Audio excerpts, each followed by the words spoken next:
ദൈവരാജ്യം സമീപിച്ചിരിക്കുകയാണ്. നമ്മുടെ കർത്താവായ യേശു ക്രിസ്തുവിന്റെ പ്രാണപ്രിയനായ യേശു കർത്താവിന്റെ രണ്ടാം വരവ് എത്രയും ആസന്നമായിരിക്കുന്നു. കാലം തീർന്നു, ദൈവരാജ്യം സമീപിച്ചിരിക്കുന്നു. മാനസാന്തരപ്പെട്ട് സുവിശേഷത്തിൽ വിശ്വസിക്കണം. ആ സുവിശേഷം സ്വർഗത്തിന്റെ താക്കോലാണ്.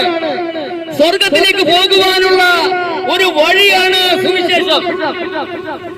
സ്വർഗത്തിന്റെ വാതിൽ യേശുവാണ്. ഞാനാകുന്നു വാതിൽ. ഈ വാതിലിലൂടെ കടക്കാതെ വേറെ വഴിയായി കയറുന്നവൻ കള്ളനും കവർച്ചക്കാരനുമാണെന്നാണ് യേശു പറഞ്ഞത്. അതുകൊണ്ട് ഇത് വാതിലാണ്. യേശു വാതിലാണ്. സുവിശേഷം വാതിലിന്റെ താക്കോലാണ്. അതുകൊണ്ട് സുവിശേഷത്തിൽ വിശ്വസിപ്പീൻ, എന്നിലും വിശ്വസിപ്പീൻ എന്ന് യേശു കർത്താവാണ് പറഞ്ഞിരിക്കുന്നത്.